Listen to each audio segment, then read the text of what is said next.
Joël Albert, bonjour et merci de nous répondre à nos questions ce matin. Vous êtes bottier à Saumur, je dirais le temple du cheval en tout cas en France. La botte, c'est important pour le cavalier. La botte, vous savez, c'est le seul lien que le cavalier a avec le cheval. Donc elle est très importante.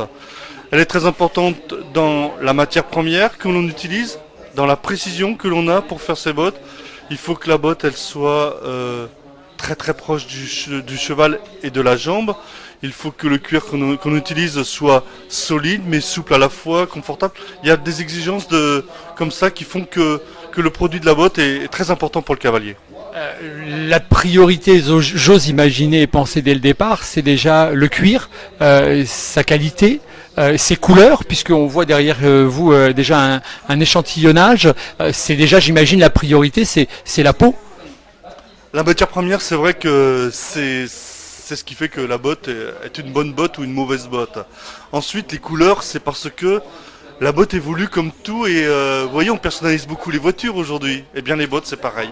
Les bottes, chaque cavalier, cavalière aime bien voir sa petite touche personnelle sur sa botte. Donc, de la botte noire très traditionnelle, on est passé avec des bottes de couleurs, avec des couleurs roses, des couleurs bleues, des couleurs qui vont un peu dans tous les sens, avec des gravures. On personnalise énormément les bottes, tout en étant bottier traditionnel, quoi. Alors, on a une botte, Joël Albert, juste à côté de nous, qu'on va présenter. Est-ce que vous pouvez nous dire, je dirais, de son pied jusqu'à sa chausse, exactement de quoi elle se décompose? Alors, cette botte-là, elle a une particularité, c'est que moi, je suis artisan.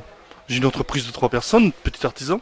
Et il y a une dizaine d'années, je me suis associé à un industriel pour faire des bottes, justement, qui aient un coût un peu moins élevé. Donc, cette botte-là, la particularité qu'elle a, c'est qu'elle est fabriquée avec Paraboot. Et Paraboot m'aide dans la fabrication de la botte, dans la conception de la botte. Et moi, je fais mon travail de bottier, de sur-mesure, de l'ajuster au client. Donc à la fois le client va se trouver avec, je dirais, une botte, je dirais standardisée, mais surtout qui va être carrément amené à ses propres exigences, à son pied à lui donc. Ah oui, tout à fait. Le pied est standard, mais standard avec des contraintes de largeur, de longueur, tout ça c'est très précis. Et la jambe est complètement sur mesure, comme si on fait du sur mesure nous au niveau artisanal. Combien faut-il de temps, Joël Albert, tout simplement pour créer une botte, pour faire une botte et qu'elle convienne au pied du cavalier en vérité? Alors, la fabrication pure d'une paire de bottes, il faut compter minimum une quinzaine d'heures.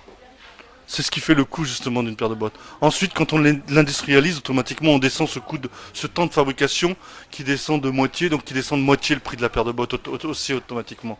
Mais la vraie botte sur mesure, c'est vrai que c'est toujours un coût parce que on passe trop de temps dessus et le temps, c'est ce qui coûte le plus cher dans la paire de bottes, quoi. S'il y a une botte d'exception que vous avez eu à faire un jour dans votre carrière, vous me disiez tout à l'heure que vous aviez 27 ans d'expérience et on ose imaginer bien que ce type de métier, il faut de l'expérience, c'est évident. S'il y a une botte d'exception que vous avez réalisée un jour qui vous a marqué, c'est laquelle? Ça, c'est la question, quelle est la botte d'exception. Moi, vous savez, ce qui m'a fait, la première fois où j'ai vu mes bottes à la télé montées par un cavalier sur des Jeux Olympiques ou des Jeux, c'est ça m'a marqué. Je me suis dit, ça y est, là, je crois que j'ai commencé, et c'était il y a quelques années après mon installation. Mais déjà, quand on voit les bottes, nos bottes montées à ce niveau, comme au niveau de concours qu'il y a à Dinard, là, c'est déjà très intéressant que quelques cavaliers prennent nos bottes pour monter à ce niveau-là. C'est super. Maintenant, des bottes d'exception, vous savez, il y en a tellement, j'ai tellement d'anecdotes, je me suis tellement amusé dans ce métier-là, je m'amuse tellement que c'est pratiquement tous les jours qu'on fait quelque chose d'exceptionnel. Le SCSI Dinard, c'est forcément important dans un métier comme le vôtre. D'abord d'être vu, j'imagine, et puis j'imagine que c'est une épreuve qui est incontournable pour des métiers comme le vôtre.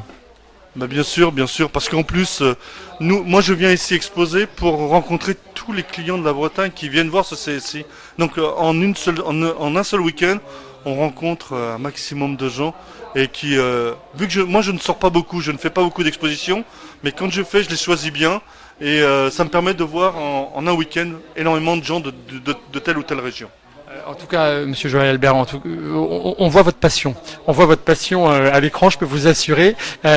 Surtout, entre guillemets, dans votre vitrine aujourd'hui, avec vraiment des modèles comme celui-ci. Est-ce que vous pourriez juste nous le mettre un peu en avant, nous dire un petit peu sa fabrication à celle-ci?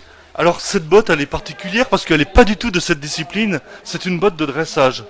Une botte de dressage pure, qui n'est pas du tout cette discipline, mais vous savez, j'en ai vendu 2 ce week-end. Il y avait des dresseurs qui venaient voir ici, qui m'ont fait travailler. J'ai vendu 2 paires de bottes comme ça, comme celle-ci, ce week-end, quoi. Écoutez, merci en tout cas parce que c'est de véritables tableaux. On a l'impression d'être chez un artiste. Joël Albert, merci. Un artisan, mais un très bel artisan. Nous vous remercions de cette interview et nous vous disons à très bientôt. Au revoir.